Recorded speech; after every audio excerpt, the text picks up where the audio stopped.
माजी खासदार उन्मेष पाटील यांनी भाजप आमदार मंगेश चव्हाण यांच्यावर जोरदार टीका केली आहे आणि त्यांना स्टंटमॅन आणि शोमन म्हटले आहे। जळगाव येथे शेतकऱ्यांच्या विकासाच्या मागणीसाठी सर्व शेतकरी संघटना आणि महाविकास आघाडीने 17 सप्टेंबर रोजी जळगाव येथे शेतकरी जनाक्रोश मोर्चाचे आयोजन केले होते। या मोर्चाच्या पार्श्वभूमीवर आज कृषी अभ्यासक, वैज्ञानिक, शेतकरी नेते आणि महाविकास आघाडीच्या पदाधिकाऱ्यांची संयुक्त बैठक झाली। या बैठकीनंतर उमेश पाटील यांनी भाजपा आमदार मंगेश चव्हाण यांच्यावर टीका केली आहे। सत्ताधारी पक्षाचे आमदार पोलीस ठाण्यामध्ये ठिया म्हणतात, फिर्यादी येते, फिर्यादी येऊन तक्रार न देता निघून जाते। त्या प्रकरणात पोलीस गुन्हा दाखल करत नाही म्हणून स्वतः आमदार पुन्हा पोलीस अधीक्षकांची भेट घेतात। अशा पद्धतीचे नाट्य रंगतंय। काय वाटते दादा, सत्ताधारी पक्षाच्या आमदारासोबत जर असं होत असेल तर सर्वसामान्यांची परिस्थिती काय आहे? स्थानिक गुन्हे शाखेच्या निरीक्षकाला निलंबित केलं जातं, मात्र गुन्हा दाखल होत नाही। तुम्हाला 4 मुद्द्यावर या घटनेच्या अनुषंगिक थोडी पार्श्वभूमी मला क्लिअर करायची आहे की स्टंटबाज, नौटंकीबाज लोकप्रतिनिधी कसा असतो याचं उत्तम उदाहरण म्हणजे चाळीसगावचे सन्माननीय आमदार साहेब आहेत। आपल्या सगळ्यांना ज्ञात आहे की गेल्या 2 वर्षापूर्वी कापसाच्या काट्यामधून शेतकऱ्याला लुटलं जातं म्हणून कॅमेरा, सोशल मीडिया सगळी सज्ज टीम, जसं काही डायरेक्टर आणि प्रोड्युसर लावून पिक्चर केला गेला, असा त्या शेतकऱ्याला न्याय देण्याचा व्हिडिओ राज्यभर व्हायरल झाला की असं वाटलं की काय शेतकऱ्यांचा हिताचा हा कार्यकर्ता तयार झाल्याचा अभिमान वाटेल असे लाखो लोकांनी व्हिडिओ पाहिला। पण प्रत्यक्ष आज तागायत देखील त्या शेतकऱ्याला ना पैसे मिळाले, ना त्या संदर्भात कुठली कार्यवाही झाली, ना गुन्हा दाखल झाला। अजूनही ते तसंच आहे, फक्त चर्चा आणि व्हायरल होऊन तो सोशल मीडियात सवंग लोकप्रियतेचा तो फक्त माध्यम झाला। आपण बघितलं असेल 1.5 वर्षापूर्वी एका सायबर कॅफेची तोडफोड करून चुकीचे कामं, लैंगिक शोषण किंवा काही चुकीचे होत असतील या अनुषंगाने राज्यभरातल्या मुलींच्या पालकांना तर असं वाटलं की अरे काय आपल्या मुलींचा आणि चुकीच्या कामाला विरोध करून न्याय देणारा हा आपला उद्धारदाता आहे की काय, अशी भावना तयार करून केवळ त्या ठिकाणी देखील पोलीस सोबत, नगरपालिका यंत्रणासोबत आणि तोडफोड केली आणि सोशल मीडियावर व्हायरल करत, पेड प्रमोशन पैसे लावून व्हायरल करत, मी कसा त्या ठिकाणी वेगळा असा प्रयत्न सोशल मीडियातून करत या सवंग लोकप्रियतेचा रोग म्हणण्यापेक्षा जो त्यांना आजार झाला आहे, त्या आजारातून जर एखादी पीडित महिला कुणी असो ती, आणि तो कोणी करणारा असो, मग तो राजकारणातला असो, प्रशासनातला असो, कोणी असो, गुन्हेगाराला जात नाही तशा पद्धतीने कोणी अत्याचारी असो त्याच्यावर कार्यवाही झाली पाहिजे, गुन्हा दाखल झाला पाहिजे। पण तो जर एखादी आबला असेल, एखादी अत्याचार झालेली जर नारी महिला असेल,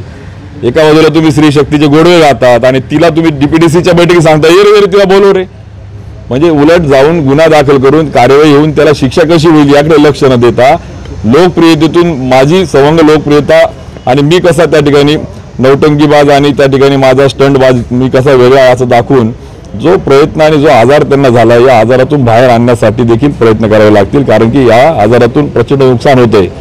आपला अत्याचार झालेल्या महिलेला का म्हणून ती मागे आली, तिच्यावर दबाव होता का, नक्की ती का मागे थांबली, आणि जर हे सगळं खरं होतं तर गुन्हा आधी दाखल करून मग तुम्ही का वाचाने फोडली, आधी वाचा फोडायच्या आधी गुन्हा दाखल करून कार्यवाही व्हायला हवी होती।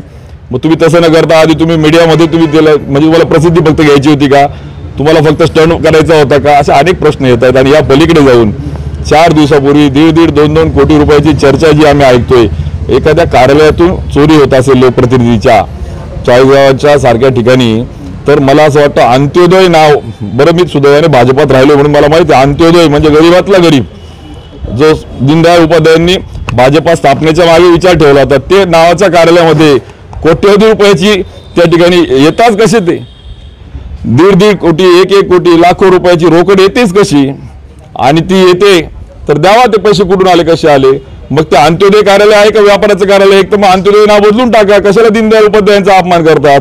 आणि म्हणून मला असं वाटतं की या सगळ्या परिस्थितीमध्ये आपले तत्व, आपले विचार, आपल्या पक्षाची प्रणाली समजून घेऊन राजकारण करत असताना केवळ सवंग लोकप्रियतेच्या माध्यमातून कोणाची बदनामी किंवा अन्याय अत्याचार करणाऱ्या आपण जर त्या ठिकाणी जर थेट आपण जाऊन त्याच्यावर आपण सोल्युशन घेत नसू तर मला असं वाटतं ही घातक आहे।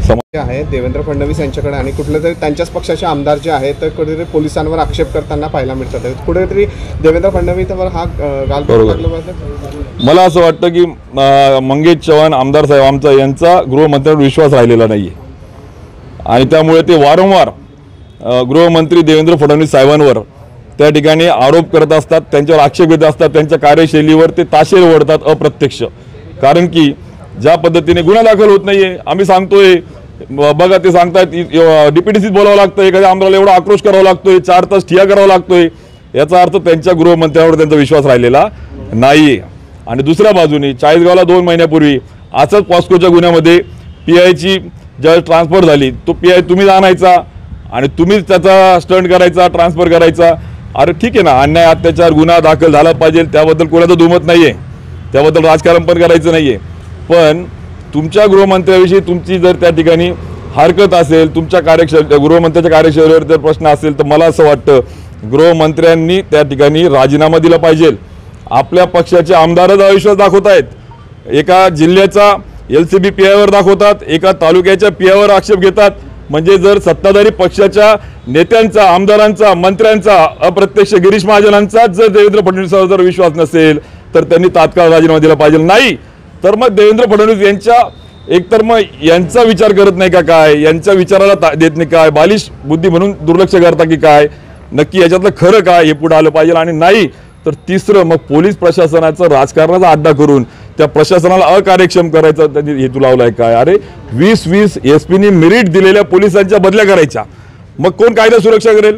मागच्या वर्षी एका भाजपाच्या नगरसेवकाची गोळ्या मारून हत्या झाली. 1.5 वर्षापूर्वी एका पोलीस कर्मचाऱ्याची भर चौकात अहिल्याबाई चौकामध्ये भोसकून हत्या झाली. आता 2 दिवसापूर्वी वाळूच्या वादातून 2 नंबरच्या धंद्यातून एका भाजपाच्या नगरसेवकावर हल्ला जावा.